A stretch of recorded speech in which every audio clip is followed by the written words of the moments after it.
I pledge allegiance to the flag of the United States of America and to the republic for which it stands, one nation, under God, indivisible, with liberty and justice for all. Pledge. Presentation. So I just wanted to touch upon a couple things. I've included a few reports here. The first is the Class of 2019 Future Plans. So as the data team is putting the future plans into Aspen, which is the student information software, I had them just compile a list for me so that I could share it with you to share the future plans of our graduating class. I think it's a nice thing to be able to see all the different colleges, universities, and what's not on here is the, kids who are going on to doing certain work aspects, but there's too many of those to be able to keep track, so I figured I could give you the college and universities as next year's plans.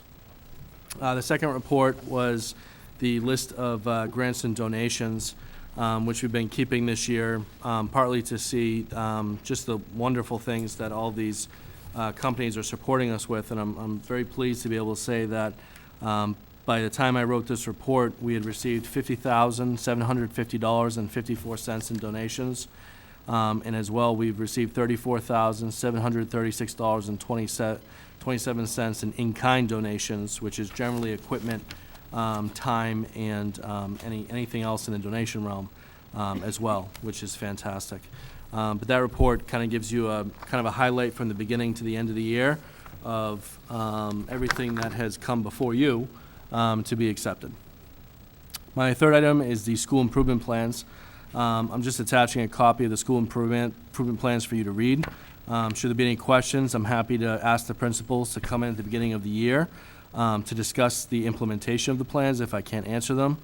Obviously, I think every other superintendent, have altered the format of the school improvement plans. I did it with a specific thread in mind. So our new accountability system that we're working under is very specific. And for me, the school improvement plans have to directly relate to that accountability. So what I wanted to do was use the accountability systems that were in place that DESE has been using to really be the basis of the information being shared on the school improvement plan. What I found in going through the old school improvement plans is that we were giving you information that you would receive multiple times throughout the year. I'll give you an example. You don't need to do a class size list for every single elementary because we've already given you the class size list in the budget.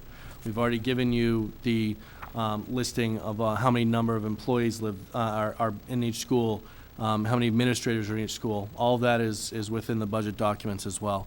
So really I wanted to focus it down and get it down to a shorter, more readable format that I believe is much more like an executive summary as opposed to 40-something pages of things that you've received over and over again. So I know that we have probably some work to do, and there might be some items in here that might be missing that statutorily we should put in. I'm open to feedback and would love to hear anything. I did send out the Google form for the summer workshop and retreat, so looking forward to getting the responses. I think I had 4 or 5 responses the last time I looked. So when I get back, I will be happy to look at them all and see if we can't schedule something for that week in August. I also just wanted to share with you the message I sent to staff. I don't need to read it, but it was just to thank them for just a wonderful year that I will remember. So that's my report.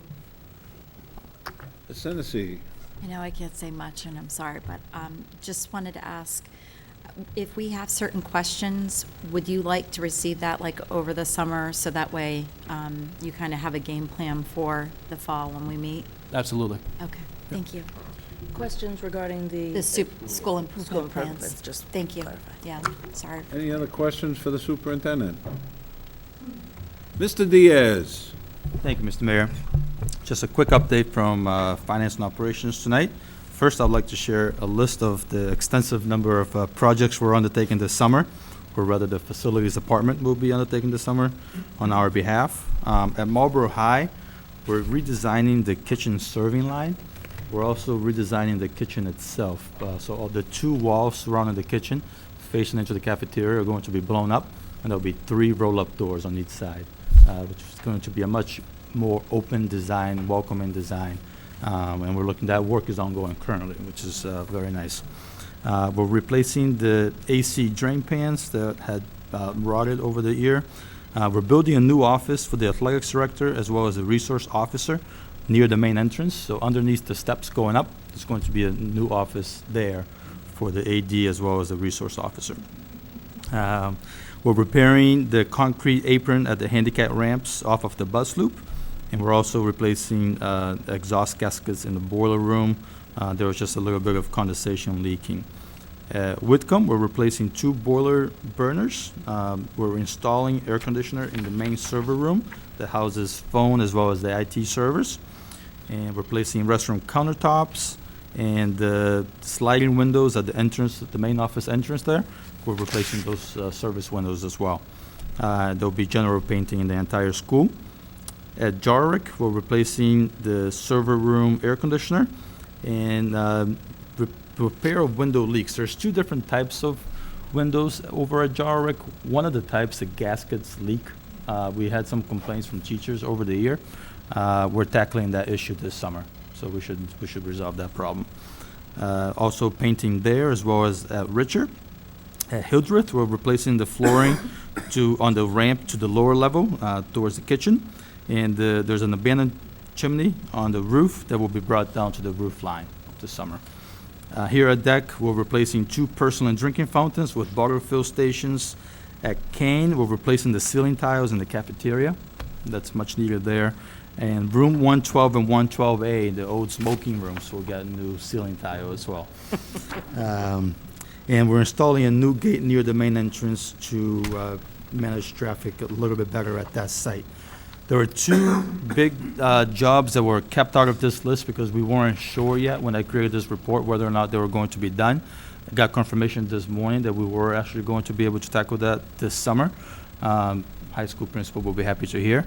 The gymnasium curtain at the high school will be replaced. We also, in conjunction with the Marlborough Police, identified 10 sites where we could put improved cameras at the high school. And we got some funding to tackle that job this summer, so we'll be tackling that as well. In addition to that, there's one last school that the city is helping us with camera work throughout the entire school, and that will be done this summer as well. Okay. Also, general maintenance and repairs of roofs, ceilings, and equipment at all sites. And we're, as always, very, very grateful for the work of Commissioner Galani and Andy White for tackling all of this work and helping our schools be as well maintained as they are. So huge thanks there. Moving on to food services. Cafeteria balances ended the year at $4,000 in negative. That's about 33% higher or $1,000 more than what we were last year. We're actually bringing in, for the first time in the summer, a person to continue calling parents and trying to recover as much of those funds as possible. As the committee knows, anything that we can't recover has to be filled in by our operating budget. Okay. Also wanted to update the committee. The state has a lunch equity tool that looks at our lunch prices in comparison to the lunch prices throughout the state. And that tool actually recommended a 25-cent increase to our lunch prices this year. We're actually exempt of having to increase the prices because our balances are so strong in that account. So the superintendent and I decided not to increase the prices for FY20.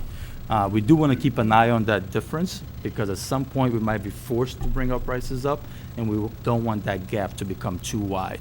So for FY21, we will see what the tool says. And one thing to keep in mind is that the National School Lunch Program, via the money that we get in, is treated a lot like a grant. So you have to think about it like a grant. So a lot of what Doug's saying is true. Next year, we're probably going to have to raise it incrementally. The grant can't pay for non-grant activity. So what they're really saying is the grant money, the money we get for free and reduced lunch, can't pay for paid lunches. So paid lunches have to keep up with their own side of the ledger, if you look at it that way, whether we agree with it or not. We take the money, we have to play by their rules. Questions from the committee? Ms. Bodenhendia. I have 2 questions. One is regarding the bottle fill stations. Why don't we have them in all schools? We have some throughout the schools, but yeah, we have some. We just don't have them in all schools. That's a good question. Keep that in mind. I think, I don't know how expensive they are, obviously that probably plays part in it, but I really think that we should have them in all school buildings, probably one on each floor in every school building. We need to get rid of these plastic bottles, and so many kids kids and teachers are bringing their own bottles, refillable bottles, and I think we should have them in every school. Great point. And then the second question is, we had a conversation last year about being close to that sweet spot threshold of having the entire district free for meals. And I guess when I saw that, now we're even talking about raising lunch prices, that, set off some alarms for me. So, which I know you said you weren't going to do it this year, but where does that stand? And I know that, there was a cost once you got to not quite over the threshold.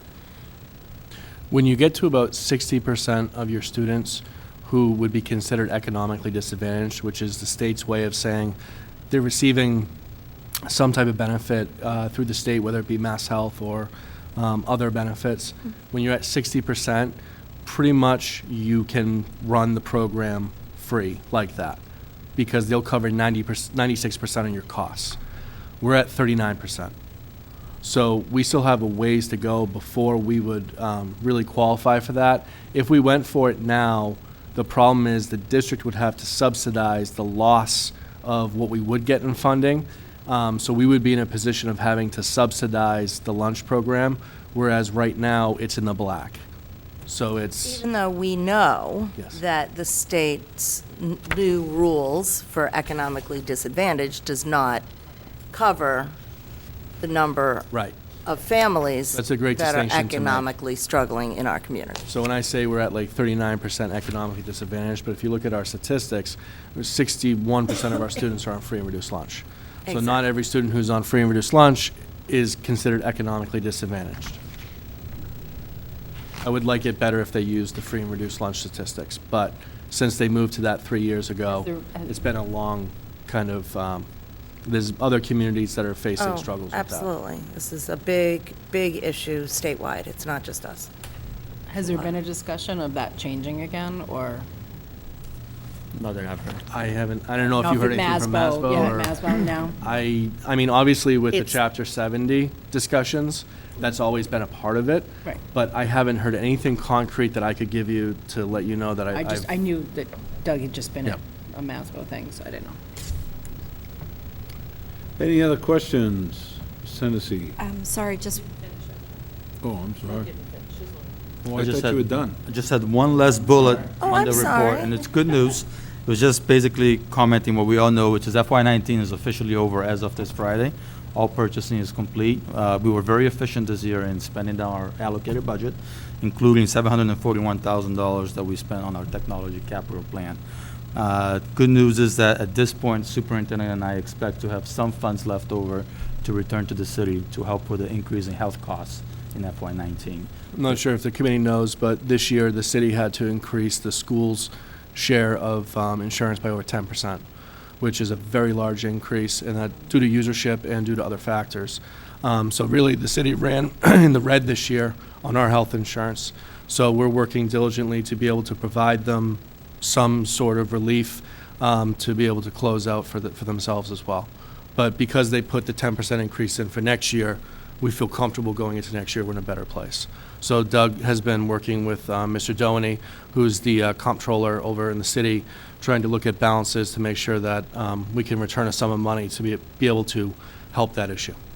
And I appreciate the city not asking us to cut anything mid-year to be able to do that, because that's a really great working partnership of allowing us to manage our budgets, get through our technology capital plan, and then look at our fund balance and try to determine how much we can return to be able to handle that deficit. Thank you. May I make a statement? Sure. So ordinarily, I'm not a big fan of giving the money back because, I'm not a big fan of giving No. you the money in the first place. let me finish. Because, we make a budget with Fidelity and we expect to spend that money. And if, there are savings, I always like to see if there are ways that we can supplement what we're doing, pay forward things or whatever. But I understand how much the city supports us, both in the numbers that they give us above our foundation budget, but by holding on to those benefits. It's huge.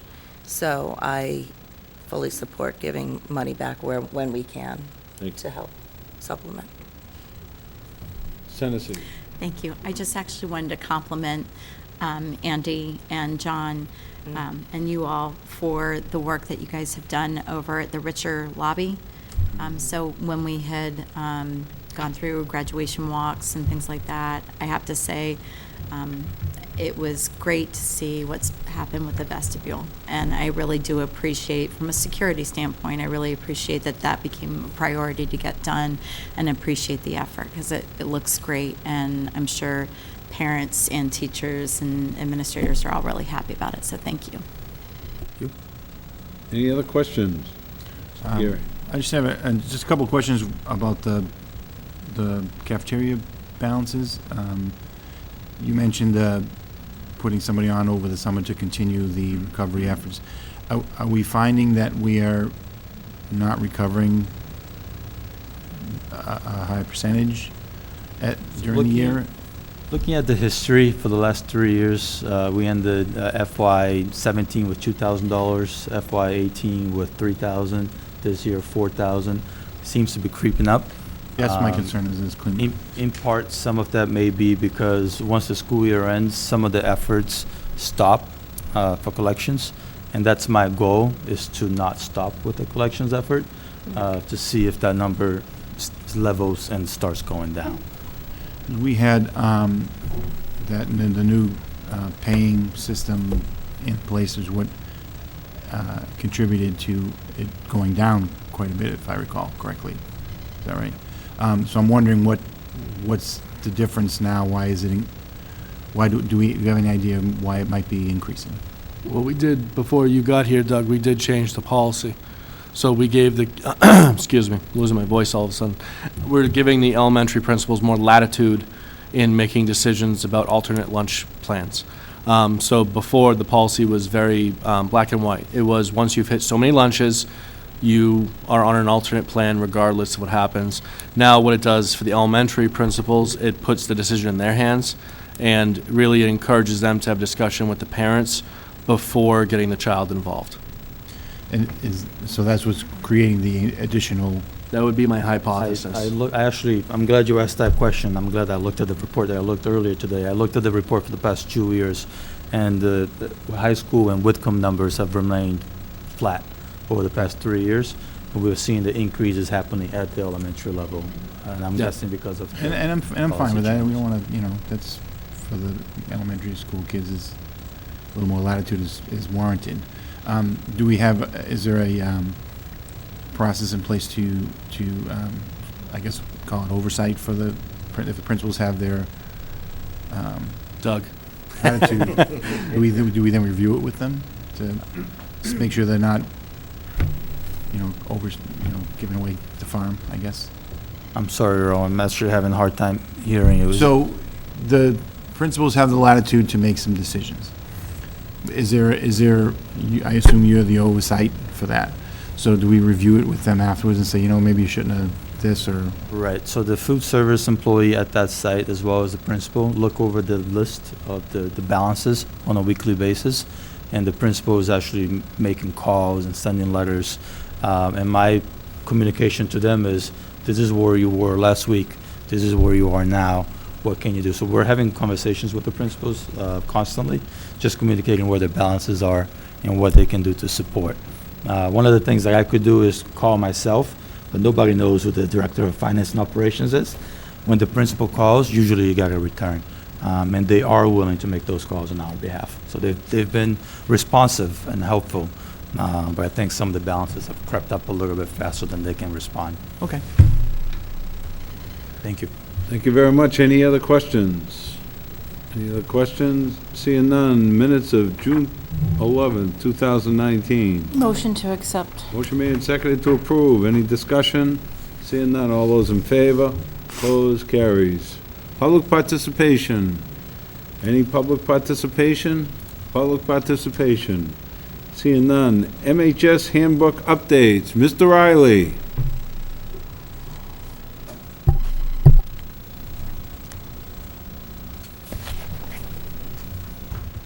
Thank you for having me this evening. Thank you all for a wonderful first school year, too, for me as principal. Thank you.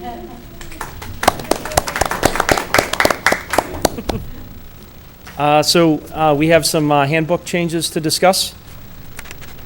First on your list is the bell schedule for the 1920 school year. So at the beginning of the school year, I was asked by the committee to look into the rotating schedule that was in place for the 18-19 school year. We had some students that had voiced concern at a couple of school committee meetings about the craziness of that schedule and trying to track it on a day-to-day basis. We heard those concerns continue to crop up throughout the school year. Staff as well had brought some concerns to the table. And so what we did was we looked at this as a school. I had two schedules with the input of my own student advisory board and had put both schedules out to the staff. And the majority of the staff came back with a request to make the schedule a little bit simpler to follow. So the proposed schedule in the handbook for the 1920 school year doesn't change the time on learning for the school, doesn't change the bell schedule at all. It just reduces the rotation on a day-to-day basis. And I believe it only impacts 4 of the school days in the rotation. In other words, 3 of them still remain exactly the same as they were in the former rotation.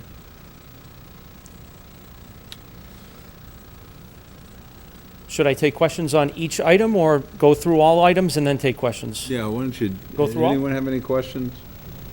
Just continue and we'll stop and Sure. periodically. Okay. I also added in on page 10, second item, an update to our special schedules. There were a couple schedules that weren't included in the handbook, and I felt for communication purposes, it would be important to have those readily available, especially to our staff and our students. And so the 2 at the bottom, the scheduled for MCAS staggered openings and the schedule for midterm and final exams. Those are the 2 schedules that were added in. This is also part of a continued conversation. So I look forward to feedback from the committee on how to best handle this, because usually at the beginning of the school year is when I come to the school committee and present my request for approval for staggered openings. So this is tied into handbook changes, which is kind of presented prematurely before that. And I obviously take consideration to that. So look forward to your feedback with respect to how to best handle that. You want to handle that now? Oh, sure. Yeah, please. I like that you've included it. I think my preference would still be to get the dates, obviously when you get your MCAS dates. Yes. So that parents, but most importantly, because I know that there's plenty of people who will say it, that you at least are still sending out your messages, reminding. Because whether the child has told the parent is another issue. So even if it's published and even if we approve those dates and even if we put them on the website, that doesn't mean the parent's going to hear about it. Absolutely. So that's the only thing I would say. But I think also there are some percentage of parents that sit down with this information at the beginning of the school year and map it all out in their calendars for the year.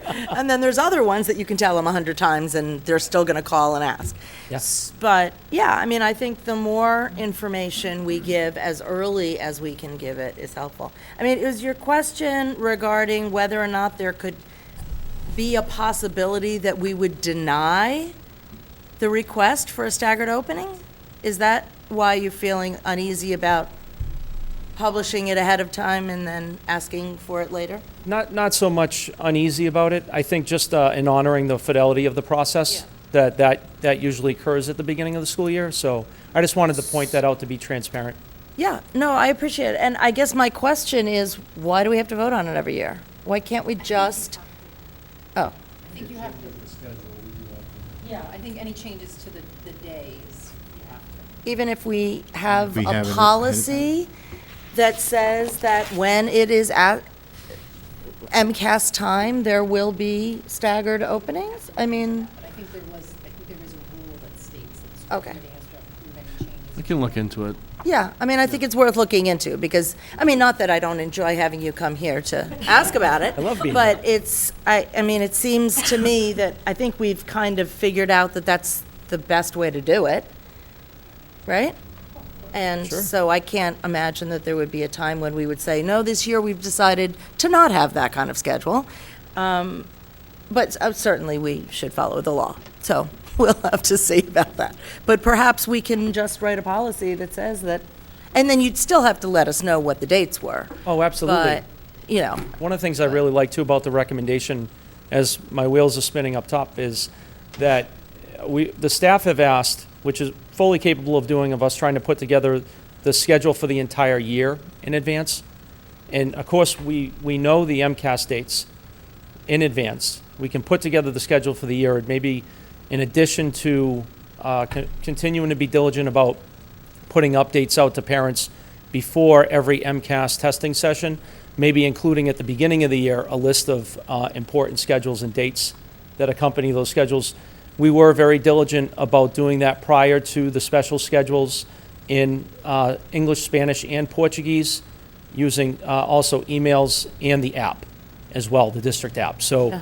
I think it's a great recommendation, and maybe we can put together, as the staff have also requested, to have those dates and special schedules in advance. Yeah, I would say that, yeah, if you can't do the whole year, because sometimes you don't have the AP dates right away. Yes, or- yep. Or the SAT, if you plan on doing the PSAT on a Wednesday or something like that, if you don't have that right ahead of time, at least quarterly, Yeah, that would be. it's a great recommendation, absolutely.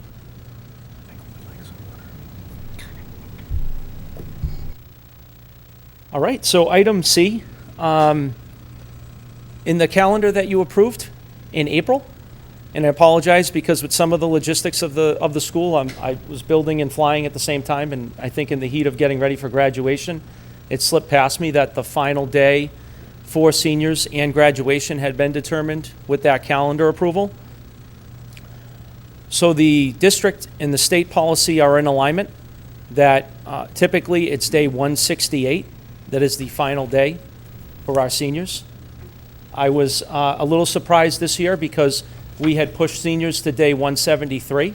ooh, and they didn't And complain. not that I don't love having them for an extra week. They're all wonderful.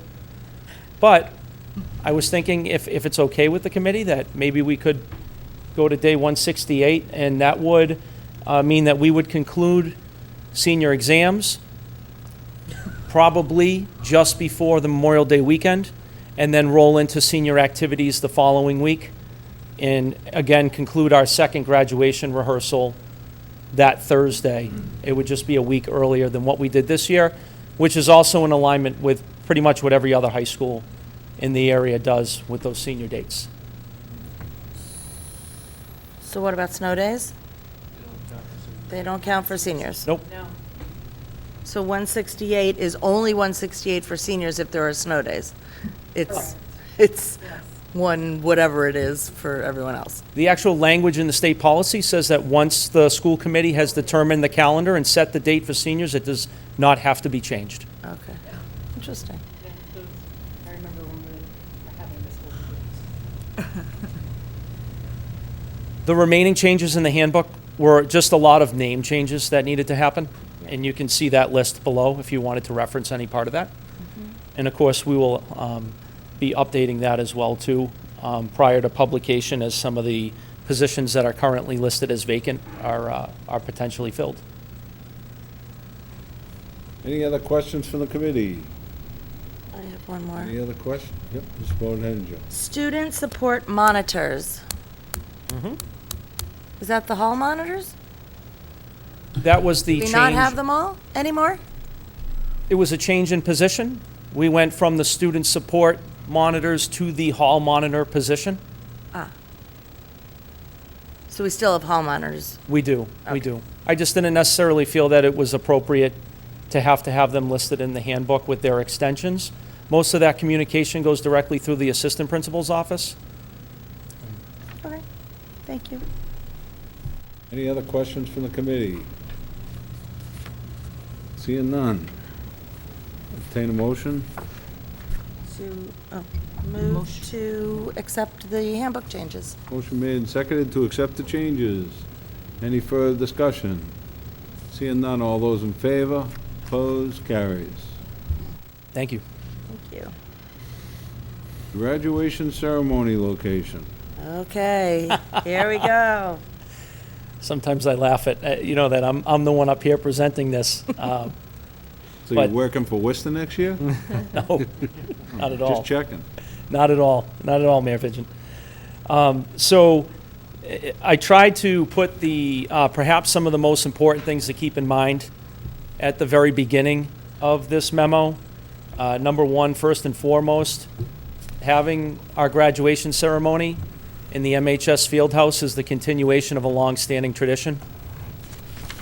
I made sure that before I put any of this stuff down, I walked into the Fieldhouse this year when nobody was in there.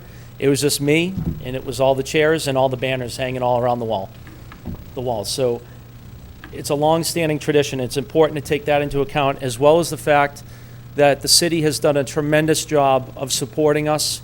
Commissioner Galoni, Andy White, I know they've already been mentioned 2 or 3 times during the course of this meeting, but they have done a ton of work to help us pull off a very successful graduation ceremony, building ramps, making signs. So we are well prepared to continue to have I think that this graduation ceremony went very well, and I would say that we are prepared to continue having a great graduation ceremony every year if we keep it in the MHS Fieldhouse. One of the things that I encountered this year in preparing for the graduation ceremony was the proximity limitations of our Fieldhouse. Having attended every graduation for the last 15 years, I've seen the difference in events. And one of the things that caught my eye last year was the proximity, especially in the back of the Fieldhouse, with well over 100 people standing in the back. So we decided this year that we wanted to try to honor a bit more of the proximity by going to tickets for our seniors and kind of controlling the number of people that were in the Fieldhouse, first and foremost for safety purposes, but secondly also to honor the integrity of the ceremony. I specifically remember sitting in the Fieldhouse in 2018 and the noise coming from the back while the speeches were happening was overwhelming for me sitting in the audience. This year, I thought things went very smooth. And so the proximity limitations is just something that I wanted to put on the table for conversation because it is important to the students and the parents. We did field a number of concerns and complaints about the limited access to the event in the Fieldhouse.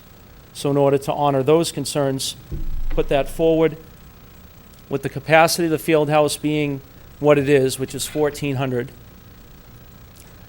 We could potentially be looking at about 4 tickets per family. You figure a graduating class of 250, 4 tickets per senior.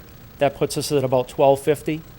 Of course, we have the band, the a cappella group.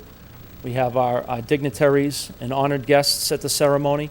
And so there may be some capacity, some available capacity above that 4 tickets per family, and we can make some decisions on how to best assign those additional seats. The temperature control is another issue that's come up, I say, on a few occasions in the number of ceremonies that I've attended. It doesn't come up often, but it has come up. My intention would be to continue to run a very efficient ceremony. And so we were at about 90 minutes. I think we were at 90 minutes right on the dot this year. And so temperature control for me becomes less of an issue because if we're 90 minutes, I think most of us can survive just about anything for 90 minutes. And then the parking issue, it was even more limited this year with the construction of the new elementary school. We did overage parking at Naven in the middle school, but that's obviously not very convenient to have to walk that distance to get to the venue. So one of the solutions that we're throwing out there to some of our restrictions is to consider the DCU Center for graduation beginning in 2020. This is something that the students have also researched with me. We went to the DCU, we looked at the venue. They had a list of pros and cons, but ultimately they were on the side of saying, yeah, let's switch the venue. We'd rather have the capacity. They also understand that as the building principal, I have, I want to support them, but I also have my reservations because, again, longstanding tradition, a lot of resources that have been developed by the city, and so I didn't make any promises. I just said this is a bigger community-wide discussion, and the students were very respectful of the fact that we may land on either side of this discussion, but they were thankful that we're having it on their behalf. So with that, I listed out as well some of the things that we came across with the DCU Center. Obviously, a large increase in capacity of the 2,800. Potential change in date. We looked at some solutions. Proximity, for example, would become an issue for some of our families. Having readily available transportation to go from Marlborough to Worcester will become an issue for some of our families. We talked about potential bus transport, for example, bringing the students there prior to the event starting so that they could get their rehearsal, get their gowns, get ready to go, and then maybe having more transports come with families that have transportation issues in getting to the venue. We talked about parking vouchers with some of the money we would save with the switch, because it is technically it's less expensive to have it at the DCU Center. It's not incredibly less expensive, or else I would have listed that as a strong positive, but it is less expensive, and we could look at some solutions like that. So with that, I welcome any questions, but I just wanted to kind of try to put together a very transparent list of pros and cons for the consideration of the committee. Mr. Matthews. So I don't know if I've done 15, but I've done a lot, close to it. And this year, too, the last couple of years, every year it has gotten better. I will say that. I have to say I appreciated the fact that all of the speeches got put up there verbatim, because sitting behind all you speakers, we heard nothing. Couldn't understand a thing. Absolutely nothing. It was wah, wah, wah, wah. And I know there was a crowd control issue at some point right after the beginning. Yep. With letting people in and that noise again. And I think the people in the back still suffer. But having said that, I think we have a couple of things that we've never even thought about, or I don't know, maybe you have thought about it, but one is, I've never thought that a student should be driving. A senior should not be parking in the parking lot on graduation day, because that's now 200 cars that we lose spaces for. So they can get dropped off, their parents gonna come to the ceremony anyhow, and can take them home. So we just gain at least 100 spaces. Or have them park at Whitcomb and bus them over if we're gonna spend a little bit of money on buses. Next year, we're gonna gain probably, Mike, you can tell us if the parking lot's gonna be open for the new school. Poirier Road would most likely be under construction during this time period. Okay, so maybe not. So, but, and I love the idea of streaming it, and maybe it's streamed just to the Whitcomb auditorium. We did stream it this year. So we streamed on Facebook Live this year. It was a last minute Oh, okay, solution. because it was I was told that it wasn't being done, so, okay, well, that's great to hear. It was the But work of Joe even Moore. if you did it, even if you did it to Whitcomb, and people sat in Whitcomb, that gives you another 1,000 people to seat that maybe are not mom and dad, but maybe the grandparents and the siblings or whatever. So those are just a couple of ideas. I like the idea of tradition, Sure. and at 90 minutes, we've all suffered through that heat. So that's Other just mine. comments? Mr. Gary. So you said that you had the students were involved in Yep. some of this, they were asking about it or, pushing it forward to consider it. Yep. Have we got any feedback or participation from other than the students, so like families, the community, is anybody put their 2 cents in for that? Yes, especially while I was fielding concerns.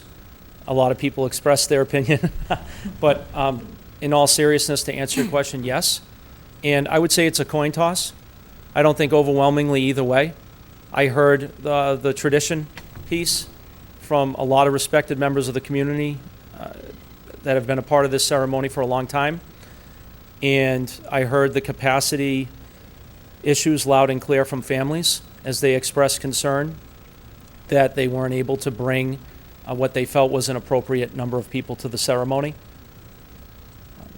I do like the idea of live streaming it, because if we have capacity issues, I would even like to say that we are live streaming through our local cable network, WMCT-TV, because then I think people can even enjoy it from the comforts of their own home and watch it.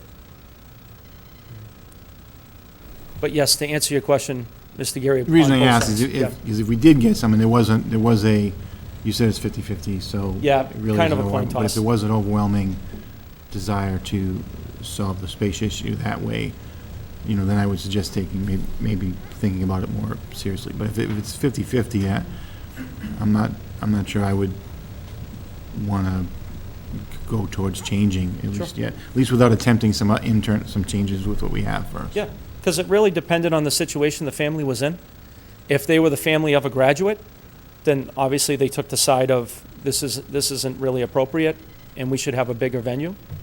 But I think a lot of families that had already been through the ceremony and that they felt, hey, this is a wonderful venue that we have a good thing going in the city, why change it?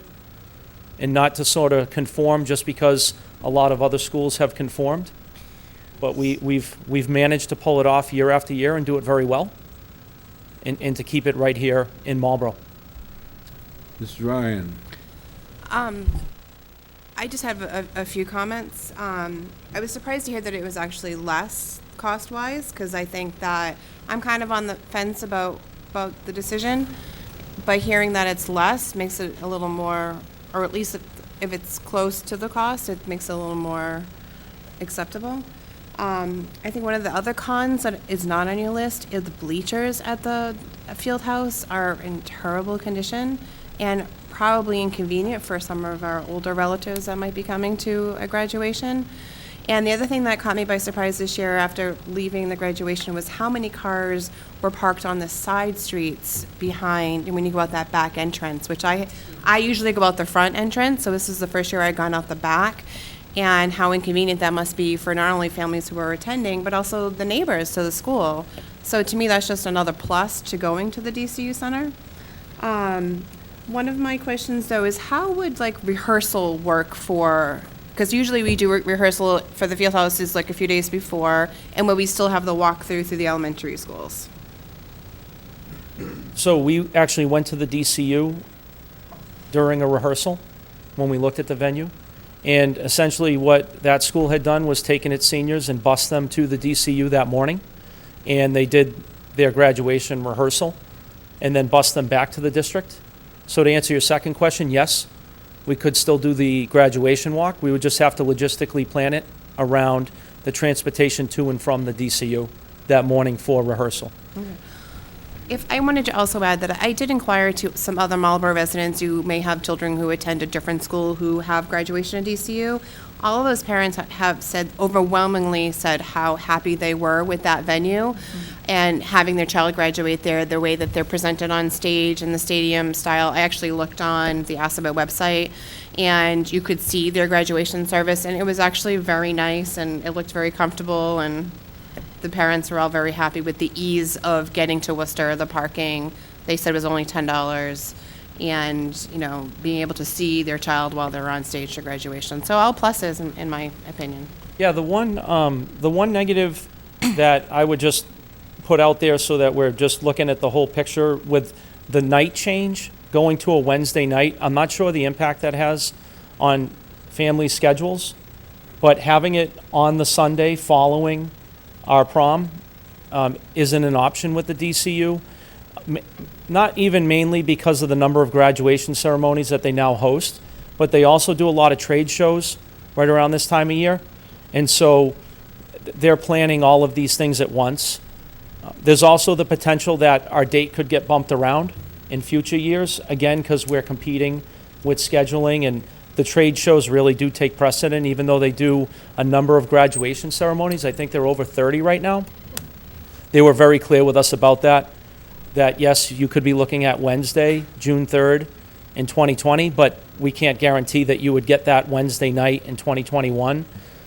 So they were very transparent with us about that, but it's just something to take into account, because I think the Sunday afternoon also presents some convenience for families, in that usually most work schedules are a bit laxed come Sunday. So I just want to make sure that that's also on your minds as you're thinking about this. There's pros and cons to both situations, there really are. Tennessee. That actually was what I was wondering, was the Wednesday date. So,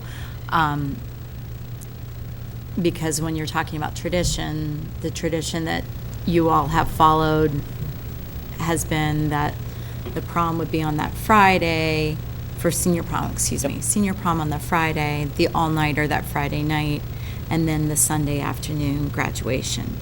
So in theory, would you think that the prom would still be on the Friday night prior to June 3rd with the all-nighter that evening, and then it would just be June 3rd, that following Wednesday would be the graduation? Yes.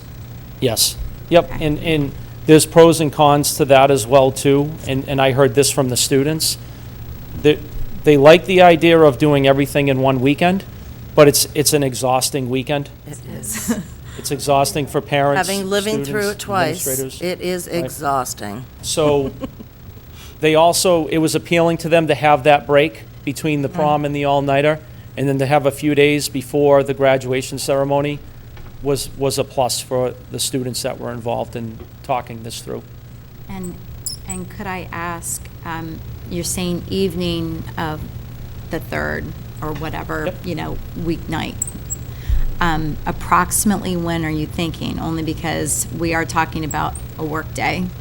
Oh, yeah. so- And traffic and all of that. And I'm just curious, because I think that does need to have a part of the conversation to be factored in there. Yeah, and I believe 6 PM was the very earliest that we could start that evening. I think we had a window between 6 PM and potentially starting as late as 7 PM. Okay. And you think about the 90 minutes into Right, account, with and 90 they have to think minutes about their to 7 staffing. PM start's not that bad, time-wise. 7 to 9 to 7 to 8:30 is is not really bad. reasonable.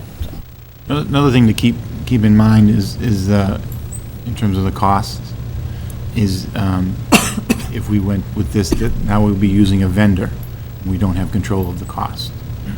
So I don't know how long have they been doing graduation ceremonies in the DCU Center? Yeah. I'm sure for a while. For quite a few years. We could yeah. look, I don't know if anybody's looked into what their costs have changed or over the years. It just actually changed going into next year.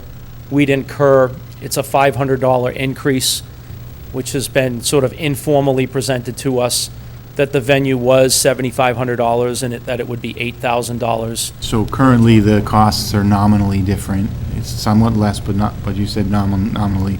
But going forward, later, that could change.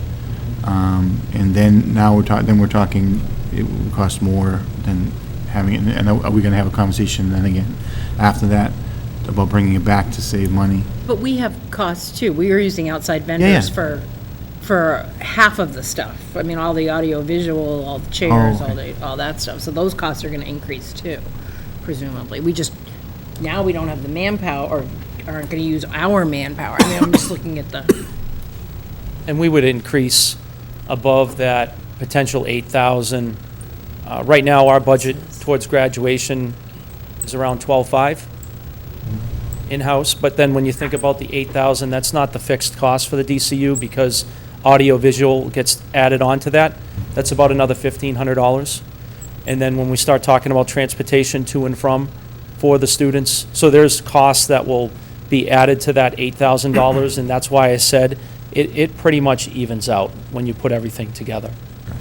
Mr. McLaughlin? In your discussion with the students, was family celebration discussed at all? When does that take place? In terms of like the things that are happening after the graduation ceremony that day? Yeah, as far as families, graduates, parents, Yep. So, relatives. so pros and cons of that discussion were that a lot of families tend to get together immediately following the graduation ceremony in Marlborough. So that was a plus. But then the other plus was that they would have the entire weekend to have those activities if graduation was on a Wednesday night. So they thought about the idea of we could get together with our families on Saturday or Sunday the following weekend to celebrate, and there wouldn't be really anything planned that could cut into that time. So there were pluses to both sides of that. Right, I think of out-of-town relatives and so Out-of-town forth, relatives, yeah. Also, was it ever discussed to move graduation, if we did hold it here, till, say, 10 a.m. in the morning, as far as fighting heat and so forth? We had not discussed, no, not a time change in terms of that Sunday, but, Thank you. yeah, thank you. Other questions from the committee? Ms. Hennessy? Sorry, one more, also around the date situation. Obviously, you know you've looked at for 2020. Out of curiosity, if we were to look at this, even moving forward to 2021, is there potential that we could potentially look at a weekend evening or afternoon or something if we were to look that far out? I would say no. I would say that they were trying to be very transparent with us, that locking in a date then gives you first preference to the following year. Gotcha. And the commitment to that date. They have high schools and colleges that host their ceremonies there. And so the chances of one of those stakeholders giving up their date is not guaranteed. They were pretty honest with us about that. No, thank you for the clarity. That just helps that if we move forward towards this, we really are kind of changing the full trajectory in a number of different ways. Yep. And not to think we can kind of just, wing it in a different direction next year. So, Absolutely. okay, thank you. Yeah, you're welcome. Thank you. Other questions from the committee? Just two things. First of all, can you get us a budget for both of them? The Sure, absolutely. regular graduation and then Yep. moving up there. I mean, I'm not excited. I like the tradition, and I think as far as some of the issues that have happened in the past with the audio-visual stuff, I think, other than the stage, I think the sound was 100% better. We need a yeah. couple monitors. Yeah. The projectors work great. The AC, the fact we kept it on all weekend, cooled it down, it was not an issue whatsoever. The space is definitely confining. And the parking also is a little difficult. Next year, I know in talking to the superintendent, I think our numbers are down next year. Yep. So I would like to say, let's hold off a year and suck it up, and maybe we can issue one more ticket to each student for next year. We will have more parking after that, some, but I don't mind continuing the discussion. I'm a traditionalist. We haven't turfed Kelleher Field because football is to be played on grass. But I would like to have some input from, some of the students and some of the parents. I think this is it really changes the game for some of those parents that are having trouble paying for the food program. And we're telling them to go up to Worcester on a Wednesday night when some of those parents probably work Wednesday night. Sure, absolutely. So I'm not excited about it. I'm not looking to close the door, but I just wanted to give my 2 cents on it. So. I think that's very fair, absolutely. If I may. Just based on, I think, the timelines, understanding what you're saying, Mr. Mayor, if we don't move on this pretty much right away, we're gonna lose that the date. date's already going to be gone pretty quickly. So I guess what I'm hearing is that for next year, let's hold it at the auditorium, and let's work on this for the future. And we can really study it in depth and try to get a better handle on it. So I only ask because if Dan literally doesn't move Yeah, on no, it this is right a big, away. I think We're this not is ready to vote this on is it a big tonight. deal. Yep, yep. And is. to make a decision now as opposed to, if we were meeting 5 more times before the end of June, it's one thing, but. I mean, I think Dan has done a good job No, no, talking no, to the he's got- students and stuff. even- I think, right. It's been a long time coming, the discussion, I think, as our classes have reached 250. And again, I think the students were just excited that the conversation was happening and that it was all kind of being put out on the table to look at all variables. But they also understood that we could come together in collaboration and decide, we really want to stick with what has been working well for the city for so long. But I think, as, Mrs. Matthews said, I think there are some tweaks, and as you had said as well, that we could make some of the things that haven't been going as well better in terms of parking and busing, and maybe live streaming from home or from Whitcomb. I love that idea, actually. or the little theater. I mean, you've got the or the little theater little right there, theater. too. Cafeteria. Or right in the, well, the kids usually are in the cafeteria. That's the only thing. They start in the cafeteria. Yeah. But Make them change in their cars that they're driving in. no, they shouldn't be driving. Oh, yeah, I mean, the little theater, that's like almost a Well, no-brainer. that was you're having the students park, maybe the And students park in Dayton. making the students park somewhere know, else and busing them. That'll free Yeah. up some. But, And if you have the Whitcomb, then you could give them 6 tickets, and then two of them have to be over there. They could split up that way. Sure. I can tell you, it went off, this year really, as far as I'm concerned, this is my 8th continuous one. And I hit a few years back, but, no, this really was a good one. And the only comment I would have is having a couple monitors for the stage itself. Absolutely. But other than that, it really was well done. Thank you. Thank you. And considering how big the class was this year. So this year's class was the largest we've had in a while. Are the next few coming up substantially smaller? About 50 less students. Yeah, that's a Coming up. lot. I mean, this is 299 graduated, Yeah. right? Well, Yeah, we're looking at about 250 for the next couple classes. yeah. Right. Got it.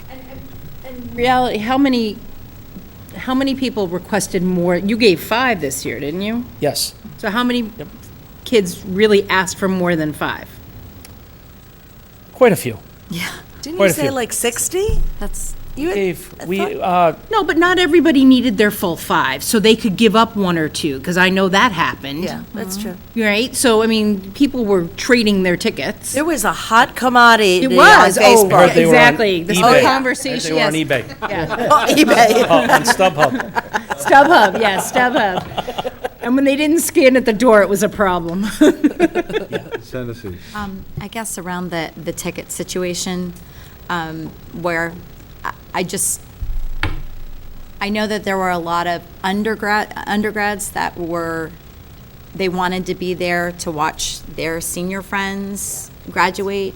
So I think as we're kind of working through the situation, we do need to talk about some of it would be helpful if you can look through some of these different issues, because I kind of feel bad if we're talking about tradition and we talk about how we want to do the graduation walks. It's kind of just as important to watch your peer graduate that you've been cheering along, right? So I don't want to lose sight on, we do have to figure out some solutions about the tickets and those options. I do think with having diversity issues and knowing that a Wednesday night could be really tough for some of these families to get off, to get over to Worcester. And that's why I was asking the question about down the road, could we be looking at something that might be more advantageous towards a weekend situation? But I do really want to think about the tickets to help some of the peers see their friends be able to walk across the stage, because for some of them, it's a huge ordeal. I want to jump in and just say that if we're going to have it at the field house, we're going to have tickets, and they're going to be limited. We can't get around that, because the number one concern we have to go into this situation with is safety. And I'm sorry, but the graduation for 18, that was not safe in the back, and I'm not going to do that again. So I think we have to understand there's going to be tickets. We're going to try to do our best. Yeah. Yeah. And the volunteers that worked the ticketing area this year, I thought they did a wonderful job. Yeah. They came up with a last-minute solution for about 40 people who were outside, and there were tears, and there was a lot of heartache, and they said, okay, what can we do? They came up with a really quick solution. Mr. Rodzinski and his crew kind of tied off an area and said, okay, you can come in, but you got to stand in this area off to the left there from looking out from the stage. So there was a lot of problem solving that happened to try to accommodate everyone who had requests. Compliment, they really did a great job. They did. And it was not easy, because there were a number of folks that were not happy about the limited tickets or not being able to get in, and they were forewarned multiple times that doors were going to close, because, trying to keep the peace for the presentations. But they did a great job. They did. And it's a tough situation. Thank you for saying that, absolutely. Any other questions?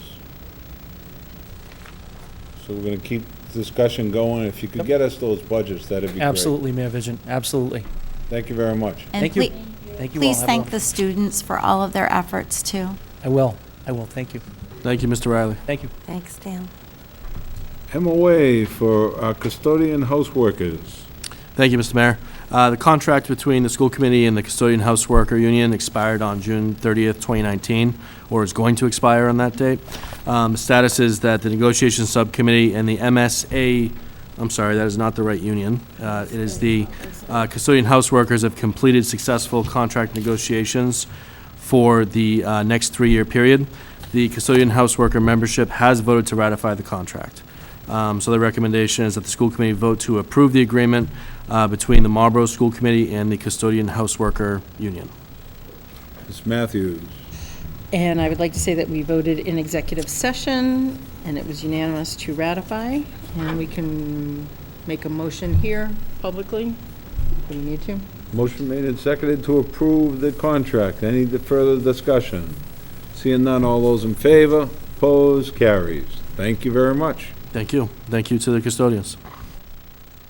Mr. Diaz. Thank you, Mr. Mayor. I have a few transfers for the committee to consider tonight. My last request for the fiscal year. At Hildreth, we're requesting $4,000 be transferred from the night custodian line to offset overages in the teaching, adjustment counselor, and 10-month clerk lines. Here at ECC, requesting $5,100, in which we're utilizing savings in the behavior tech line to offset overages in instructional supplies and substitute costs. At JAREC, $10,700 in efficiencies in the paraprofessional line to offset overages in instructional material and substitutes. At Kane, $12,000 from reading teacher line to offset overages in the teacher substitute line. At Richer, total of $13,900, $13,400 of which is to offset overages in salaries, grade 2 custodian OT, behavior tech, ELL teacher, and substitute lines, as well as $500 in instructional material overages. Over at Whitcomb, we're requesting $14,800 from the para-educator line to offset overages in instructional material, special education, and substitute costs. At Marlborough High, $7,000 from the student transportation line to offset general supply overages. And district-wide, we're requesting $21,500 in the early separation line to offset overages in longevity, sick leave buyback, consultants, and conference costs. Happy Entertain a to motion. Motion to accept the transfers. Motion made and seconded to approve. Any discussion? Seeing none, all those in favor? Opposed? Carries. Thank you. Thank you very much.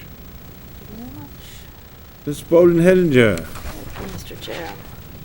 So every year, one of our responsibilities, should we choose to accept them, is to do one of the three things that we are tasked with as school committee members, one being setting policy, two being budget, and three being hiring and supervising of the superintendent. So we have all completed, yes, all 7 of us have completed our evaluation reports. I have taken the data from the reports, compiled it into one composite report, and also have put together all of the comments in a separate document. I will report out the findings and read a couple of the comments in each category. We don't have to read all of them, but all of them will be presented to the superintendent. And then also, as part of our fiduciary responsibility, we have to report the top 5 findings to the Department of Education, which I will do through the TeachPoint app. So, the first section of the report looks at the goals that the superintendent has set for himself, and periodically through the year has given updates on how things were going. And the committee felt that for the first goal, the professional practice goal, that the superintendent had met the goal. And for both of the student learning goals and the district improvement goal, that significant progress had been made. Then there are 4 standards with many mini standards. Standard 1 is around instructional leadership. Standard 2, management and operations. Standard 3 is family and community engagement. And Standard 4 is professional culture. For the instructional leadership, the committee voted a needs improvement. For management and operations, proficient. Standard 3, family and community engagement, needs improvement. And Standard 4, professional culture, proficient, which is a tie, which goes to the higher one. So the overall finding for the superintendent is proficient. And then there's we have to rate an impact on student learning, and the committee felt that there was, from low, moderate to high, a moderate impact. So, comments. There were a couple of just generalized comments that people made. I will read 2. One was, for the most part, I agree with Mike's self-assessment, although in a couple of areas, I think he was hard on himself, and I changed a needs improvement to proficient. Particularly in the professional culture section, I think he has done a great job in this area, listening to concerns of the staff and really creating a culture of professionalism and trust. And then another comment was, the superintendent has made great strides on a good transition. Lots to do, but overall things have moved ahead without skipping a beat. He has worked to assess, and although has much to do, overall is going in a good direction. I believe he needs to continue to hold the staff to a high standard, and is helping to do that by modeling appropriate behavior in many situations. Comments on the first goal. You have prioritized working with your mentor, other superintendents, and the NSIP program to receive support and training, which is critical to your success. It appears like you are creating relationships and learning from others. Having a support network of other superintendents can be imperative to allow you to ask others their perspective about issues only you as a superintendent needs to handle.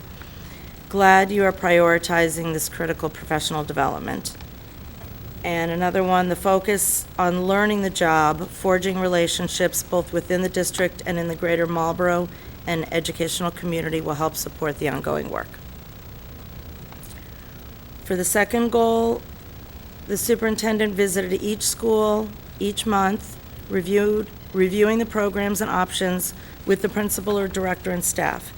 As this was the first year as superintendent, the goal was not an aggressive one, but the observations are now allowing the superintendent and his team to develop the strategies for future success. Additionally, all evaluations have been completed with fidelity.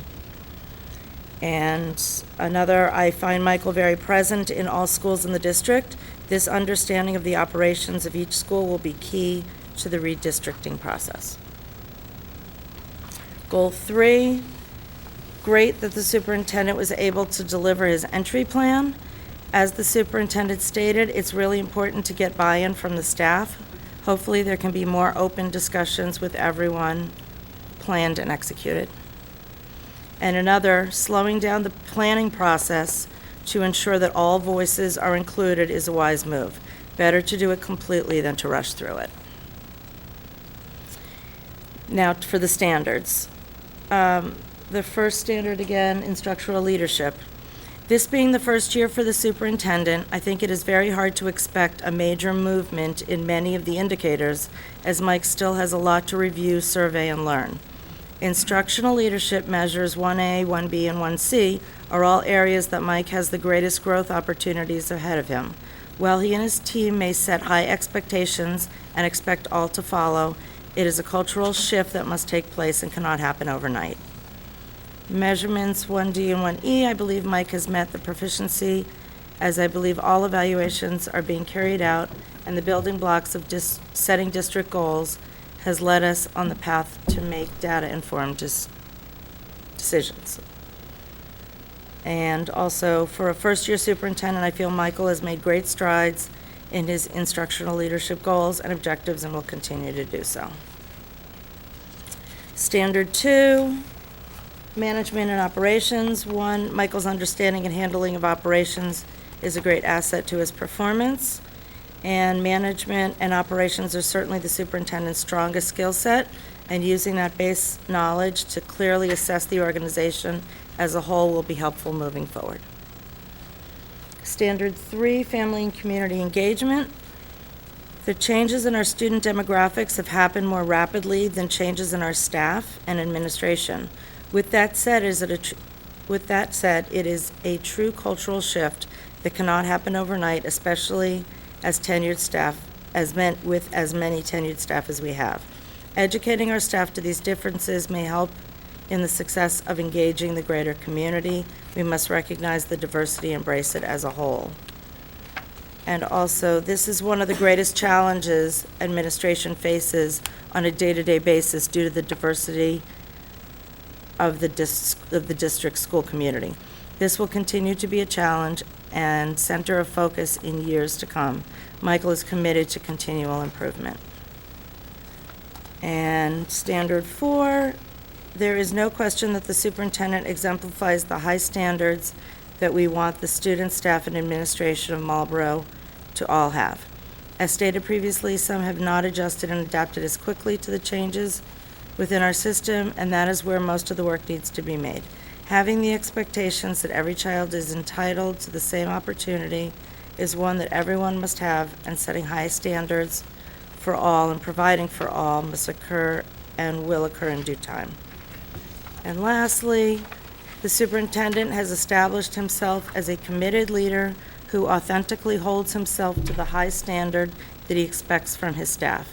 Reorganizing the district to reflect the values and commitment to excellence that we hope to achieve is a process that the superintendent understands.